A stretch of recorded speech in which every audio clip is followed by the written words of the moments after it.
morning to you, Kay. I mean, this is bad news for the SNP. Good morning, Susanna. But fantastic news for both Labour and the Tory leader in Scotland, Ruth Davidson, who many, as we've been talking about possibly at some stage taking over as leader of the UK party. Well, yes, I was just listening to that speculation there. Well, you say bad news for the SNP. I'm joined by Jamie Hepburn, who is the SNP Minister for Employability and Training.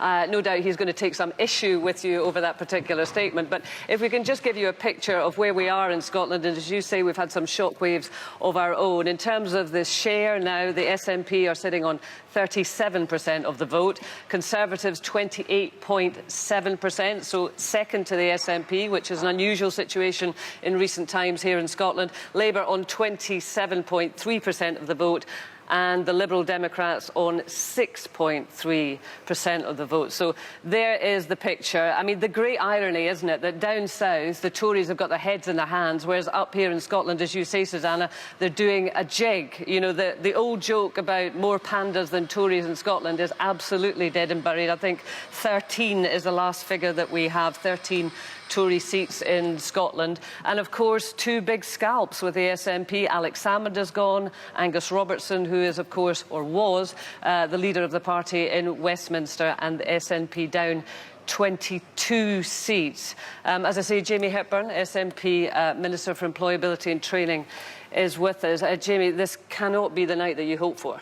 Well, clearly, no one goes into an election hoping to lose seats. So in that sense, we're clearly disappointed that we've lost some seats. We've lost them to 22 seats, Jamie. Well, I mean, let's place this in context. The SNP have won the election in Scotland, and we are able to say that as opposed to Theresa May, who went into this election looking to come out with an enhanced majority, with a strong and stable government, and she has managed to contrive to lose what should have been an unlosable election. Well, yeah, but 37% of the vote you're now sitting at. Now, Yes. of course, you were at a historic high when you had 56 seats and 50% of the vote. But if you look at the ultimate aim of the Scottish National Party, which has to be independence, if you're sitting at 37% of the vote, and Nicola Sturgeon declared when Article 50 was triggered that we were going to head into Indy Ref 2, how are you going to head into Indy Ref 2 with 37% of the vote? Well, there's two things I would reflect on. First, in terms of the SNP's performance, I would reiterate we've won the election here in Scotland, but if you place it in a historical context, if you clearly you go from electoral cycle to electoral cycle, I understand that 2015 was an outstanding performance, but before 2015 we'd never secured 37%. But even on an outstanding performance, you were talking about 50% of the vote.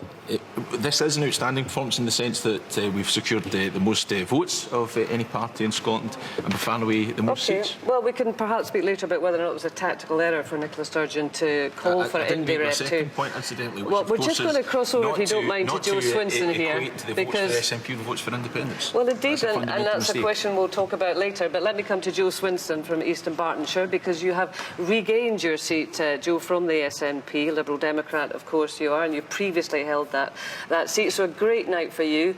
So for the Liberal Democrats nationwide. Well, I think it looks like we're making gains in this election, and there's not many parties that can say that. Well, we are making gains in Scotland. Obviously, we're still waiting on a sort of tenterhooks for one final result in lost Scotland. Nick Clegg. Yeah, and that is that's a low point of the election. I think this evening or this morning that we are at now, Nick will be a loss. But we have been. Joe, just quickly, it's a very fast-paced morning, as you know. We're expecting all sorts of things to happen. But looking at the numbers in a hung Parliament, you're looking at somewhere around 14 seats at the moment. Could you go into coalition with the Tories? We've been very clear. No coalitions, no deals, and that hasn't changed. So that's very clear. Well, we've got that ruled out at least. Piers and Susanna, back to you.